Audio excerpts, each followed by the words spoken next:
Hi, my name's Phil, and I like discussing politics. And of course, Brexit is very much on the news at the moment.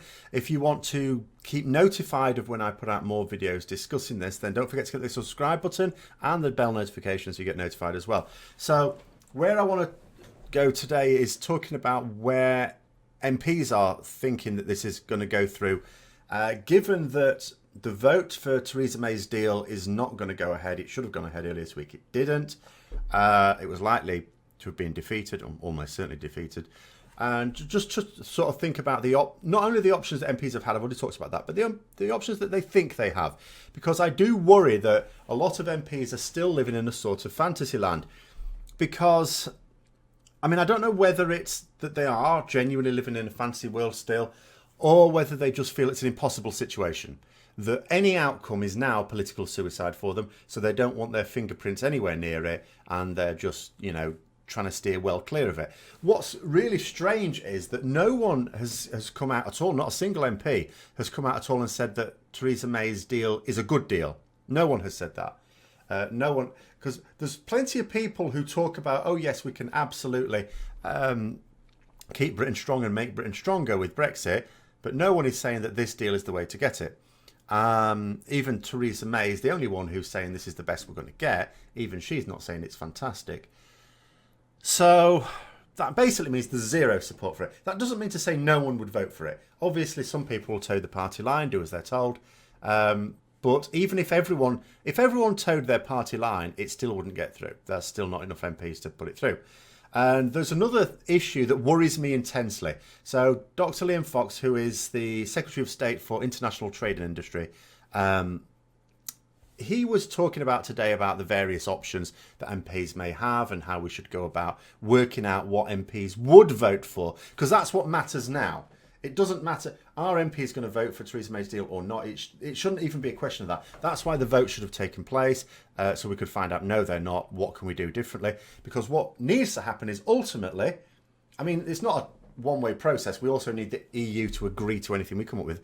But ultimately, nothing happens unless our Parliament backs it, and we need to know, what will Parliament back? But what he said was, when he was talking about various options, he was saying, oh, if we did this, it would do nothing to heal the divisions in the party. And I'm thinking, this is what's caused this mess in the first place. People putting party before country, and it's still clearly happening. And this ministry is talking about it as if it's a standard thing to consider, which of course it is, but it shouldn't be. Having to make a decision based on, will this unite our party, is a nonsense. I've heard similar things on the part of Labour. I'm a member of Labour, the opposition party. And there's an issue there where there's a huge grassroots move to support another referendum. But Jeremy Corbyn, the leader, who is a not-so-secret Brexiteer, we all know, although he in theory campaigned to remain, he secretly wants us to leave. That being said, he's torn as well, because not only is his party, including the grassroots, telling him, no, we want another vote, this is super bad for jobs and everything that Labour stands for. But at the same time, he doesn't want to push for it. He could push for it. He absolutely has the clout. As the leader of the opposition, he could push for this, or push for a vote of no confidence in the government. He could not quite force another referendum, but make it bloody likely that we could have another referendum. But he's holding back, partly because of his own inclinations. What he really secretly wants is for us to leave the EU and for then him to enter government with no blame whatsoever attached to him for it, which there wouldn't be, because it's not his fault at all, even though he could have done better to have avoided it, but whatever. But he wants to then have no blame for any mess that ensues, but to be able to deal outside of the EU. But as I say, that would be against the wishes of the grassroots part of the party. But he also feels, and a few other people in Labour feel, that if they did push for people's vote, that when it came to a general election, lots of people who would still vote Leave now and are still convinced Leave is the best thing, would turn on them. I don't know whether that's true or not, but there's many people who are convinced of it. But in terms of where the options are now, and it's just down to these ones. So first of all, Parliament can back May's deal. Assuming that she genuinely wants this deal to go through, and I still It's still really weird in my head. I still keep thinking that there's a cunning plan here, but there may not be.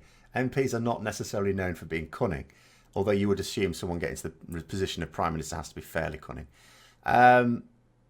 So there's May's deal. Her plan may well be that by the time the vote goes ahead, and when it goes ahead, there will be little over 2 months before exit day, and she may be hoping to get enough votes to vote for it before, so that those, basically saying it's either this or no deal. If any MPs are convinced it's either this or no deal, they may vote for it. If there are MPs that just vote as she directs as the leader of her party, again, they will vote for it as well. But that's still not making the numbers add up. The second option is no deal. There is definitely no... I mean, there are probably more MPs that would vote for avoiding a no deal than any other outcome. That's the least preferred outcome. It's the one that everyone wishes to avoid.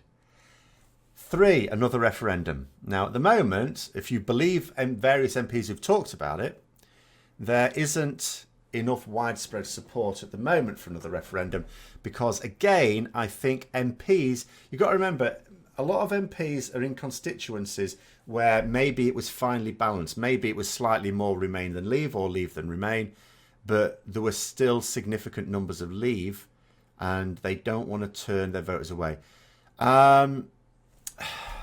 Because many voters will vote on a single issue, whether you think that's right or wrong. So they don't want to piss off their constituents, basically, or the people who elect them, is the feeling. Whereas a lot of MPs, I think, secretly hope that we end up in a situation where there is no alternative, in which case it might be okay. But they still don't want to be the ones pushing for it. So at the moment, it's believed that there isn't strong enough support for another referendum. Of course, if Jeremy Corbyn directed his MPs to vote for that, and I know a lot of other opposition MPs would as well, and there'd be enough Tory MPs to do it as well, it would still probably get through. But that's why I don't know whether it's true what people are saying about there isn't consensus for that or not. There may or may not be. And the other one is an alternative deal. And this is where it gets where I don't know whether it is fantasy or not. So the two alternative deal, because at the moment there's no time to renegotiate a whole new deal. Remember, it's taken us 2 years to get to this point. Now, yes, I know that for the vast majority of those 2 years, nothing was done at all. Absolutely nothing. This is really the last few months. But nonetheless, we don't even have a few months. And so the alternative deal would have to be one that already effectively exists. So a lot of people have talked about the Norway deal and the Canada deal. So the Norway deal is effectively just remaining in the single market, paying a hefty price for it. We would be paying more than we ever did as a member of the EU, which is absolute madness. But, that's what would happen. And there was a comment on my last video, I think, someone saying, that Norway wouldn't actually want us to it includes Iceland, a few others as well, form part of their group because we're too large and unwieldy, and that may be true. But I don't necessarily know that we'd have to join their group to have this same deal. We could just have it independently, surely. Or, I don't know. I don't know exactly how this would have to be set up.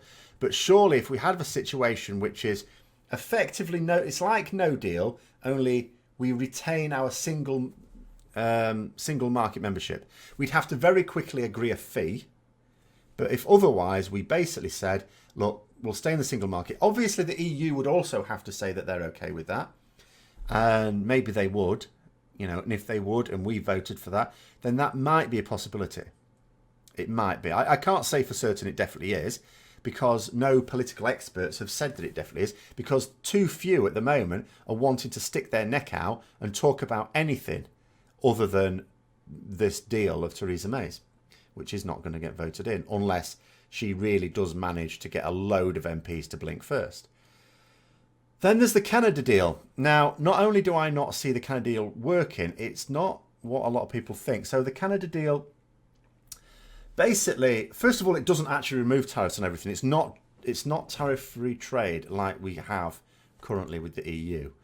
There are tariffs on some things. Not a lot. If you look at specifically with Canada, there are quite a lot of products that are actually tariff-free. Now, the vast majority, let's be honest, it is the vast majority that are tariff-free. But there's still some that have tariffs on them, so that would still affect some businesses. But, Then the other thing is there are also some goods which, although are tariff free, there are quotas on it. So again, that may also affect businesses. You know, if the quota agreed is going to be less than the volumes we currently trade, that's going to be a problem. I assume what it means is there would then be tariffs on the extra, or we're just limited. I'm not quite sure how that works with the Canada deal. It still has the issue of checks. There still has to be checks. Remember, we don't have the capacity for that. Although I have heard that there's a larger degree of the use of electronic check-in rather than physical, but still we still don't necessarily have we don't have the capacity to have that in a much expanded version. Remember, you know, that exists already for goods coming in from Canada, but we have way fewer goods coming in from Canada than we do from the rest of the EU. So it's not just a case of saying, oh, we already have this system. It needs to be much larger to cope with the sheer volume. So we still can't cope with the volume. If we don't have frictionless trade, we still cannot actually cope. We still cannot get goods in and out at any sort of rate. So that doesn't solve that problem either. And I know, there has been talk about having a series of votes whereby it's like, okay, so what does Parliament think of this? Just testing the water, not committing themselves, but just saying, look, would you back this? Would you, like, there's a few proposals just to see what MPs do think. But there's no sign of that actually being done yet. So I don't really know. I don't know what MPs are really thinking about at the moment.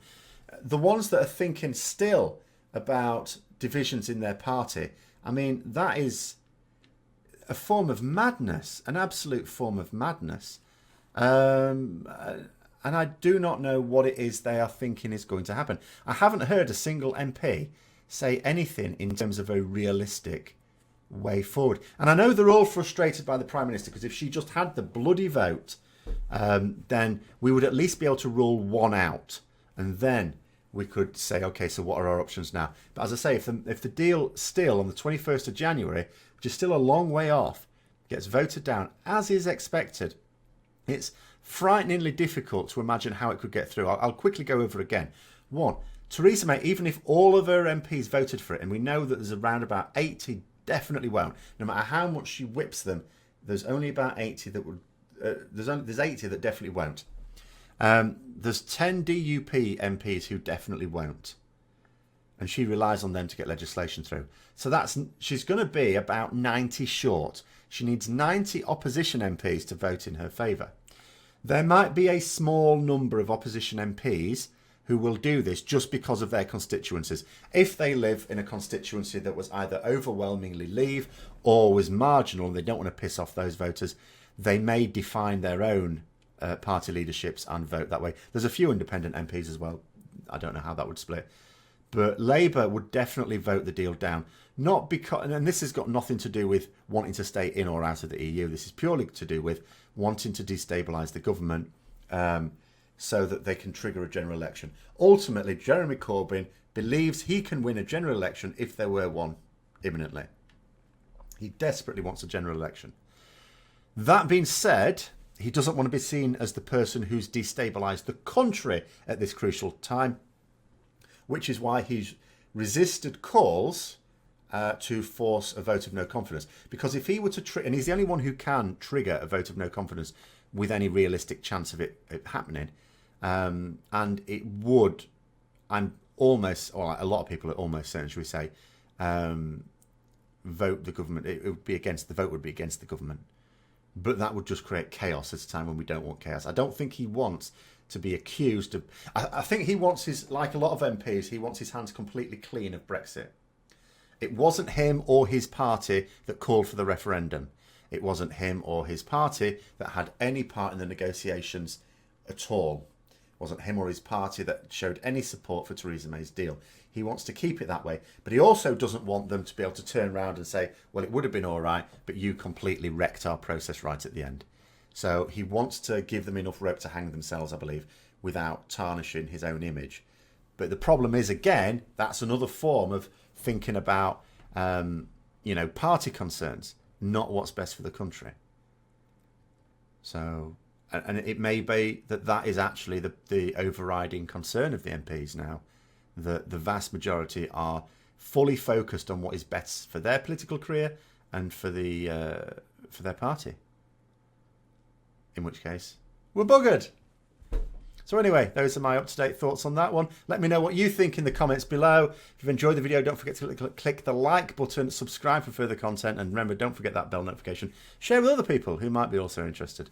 And until next time, I'll see you later.